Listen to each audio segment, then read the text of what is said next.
Hoy, Jueves Santo, el quinto capítulo de Cementerio de Libertades, libro que escribí en el 2016. Hoy, la historia de los invisibles. La responsabilidad social de la prensa es decir la verdad, por dura que ella sea, y esa verdad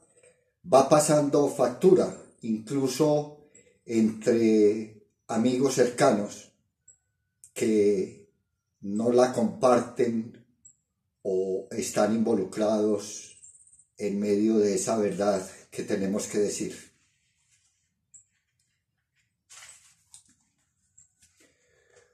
Hoy se llevaron al Mocho, llegaron hasta el Rastrillo, sitio de guardia en cada patio, unos 20 guardianes con el mayor Acuña, subdirector de Bellavista, con chalecos antibalas, dispuestos a sacarlo por la fuerza para trasladarlo, según se nos informó, a la cárcel de máxima seguridad de Itagüí. El Mocho es un joven de 23 años que perdió sus dos manos en uno de los barrios populares de Medellín cuando una mina le explotó.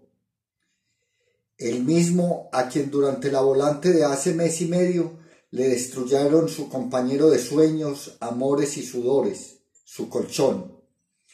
A quien hace un año le decomisaron en otra volante sus dos prótesis sin explicarle nada, sin devolvérselas nunca. Hecho que denunció ante las Naciones Unidas y ante la Procuraduría Delegada para los Derechos Humanos de Antioquia en su reciente visita a la cárcel. El Mocho, que será padre en pocos meses y a quien describí en mi primera crónica como la persona alegre que nos devolvía las ganas de vivir por su capacidad de superación cada vez que nos sentíamos sin esperanzas, fue sacado de nuestro pasillo,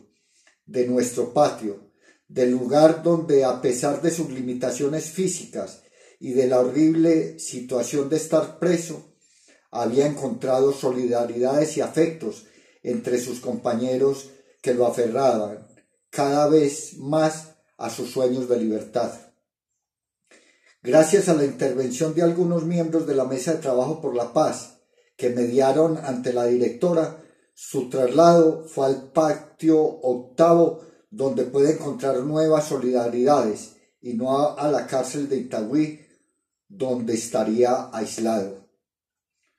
Junto a otros presos del pasillo corría el Rastrillo para tratar de que el mayor Acuña, subdirector de la cárcel, cambiara la decisión de trasladar al Mocho utilizando una acción de fuerza.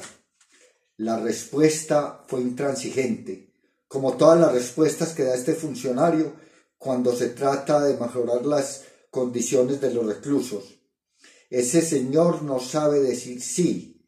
Es más fácil cambiar la decisión de una piedra, dijeron los presos amontonados en el Rastrillo en ese momento. No me queda duda, y así lo expresé al personero de Medellín y a Naciones Unidas, que este traslado es consecuencia de mis crónicas y sus denuncias, las cuales han tocado poderes. Las denuncias sobre graves violaciones de los derechos fundamentales de los presos han forzado cambios sustanciales al interior de la cárcel, generando una nueva visión en la opinión pública de lo que vivimos tras las rejas e interesando a otros medios de comunicación regionales y nacionales que están mostrando el tema.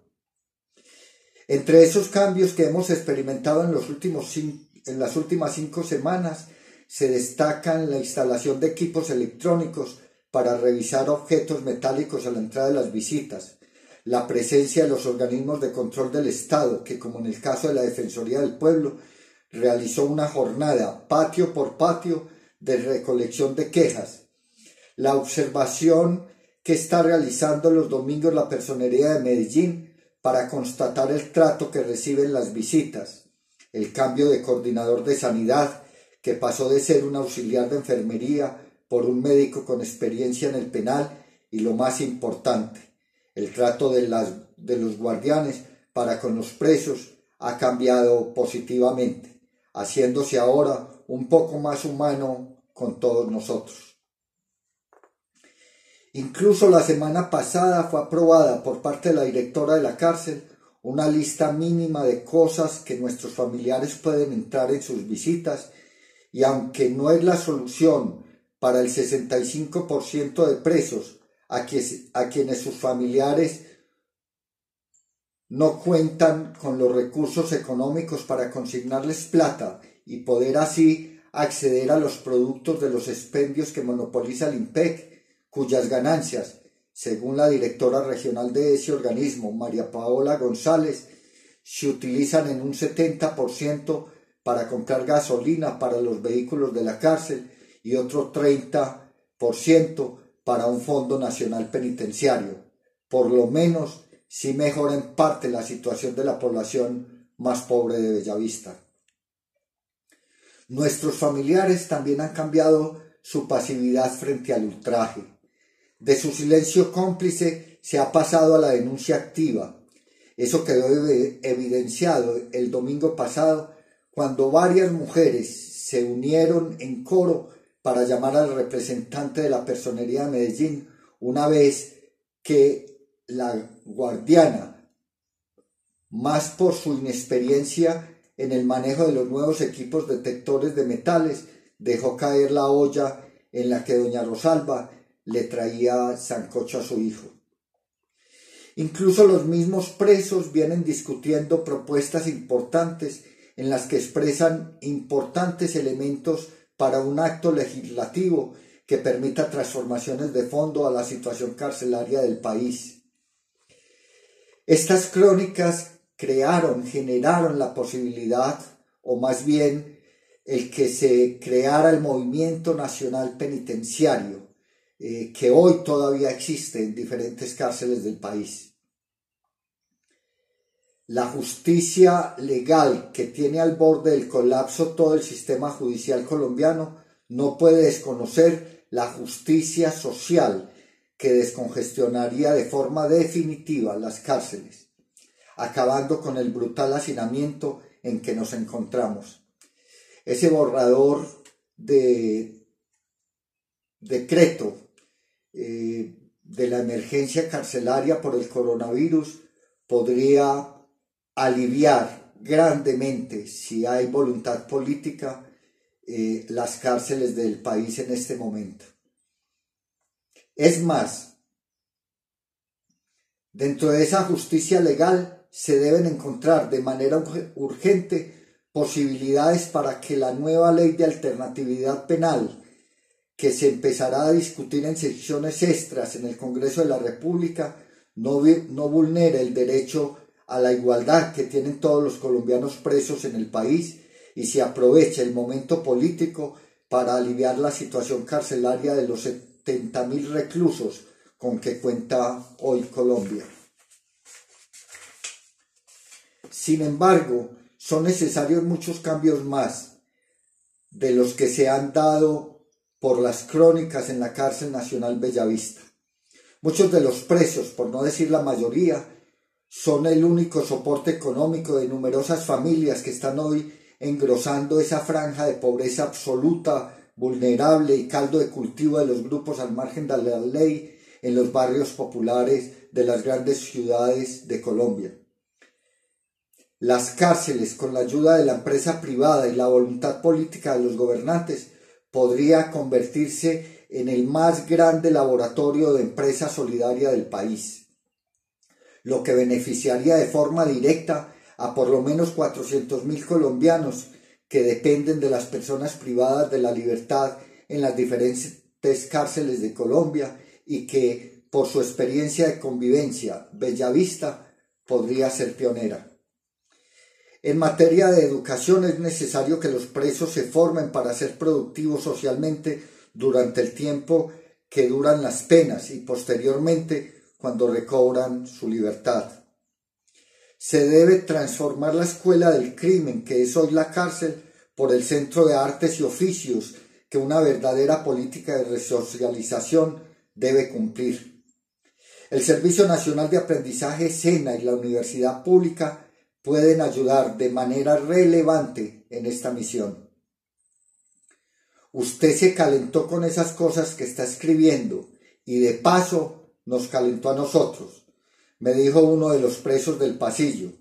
y esa apreciación es cierta.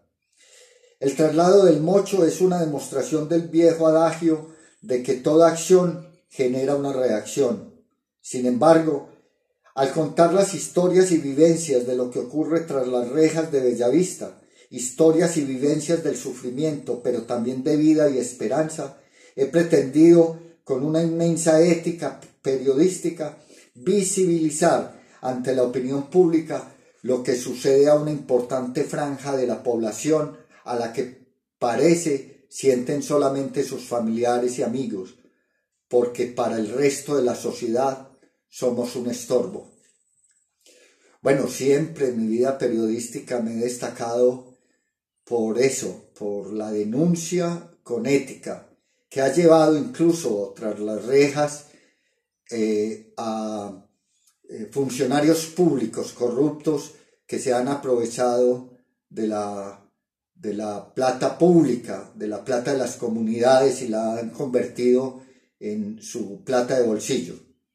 Hay que nombrar como ejemplo a Flordey Granada Valencia, exalcaldesa del municipio de Argelia de María, uno de los municipios, si no el más pobre de Antioquia, y que hoy paga una pena de 27 años en la cárcel de mujeres de Pedregal por corrupción. Eso mismo me han escrito muchos lectores de aquí y de afuera, que conocen las consecuencias prácticas de tocar poderes.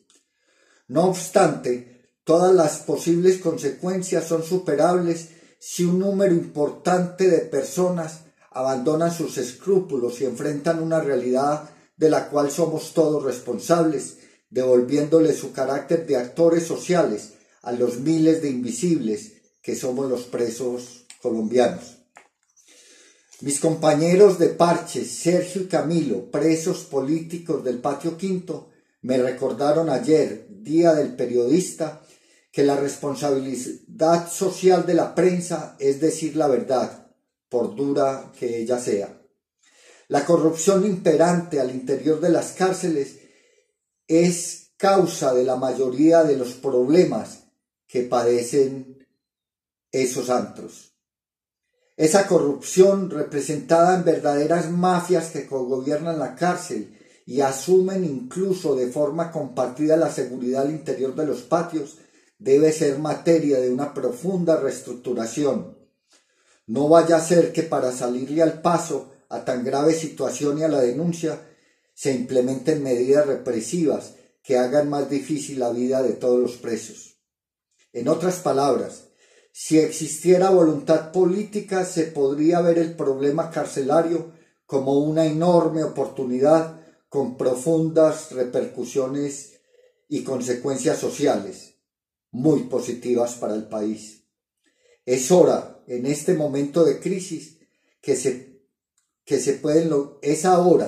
en este momento de crisis, que se pueden lograr cambios radicales que beneficien a todas las personas privadas de la libertad en el país.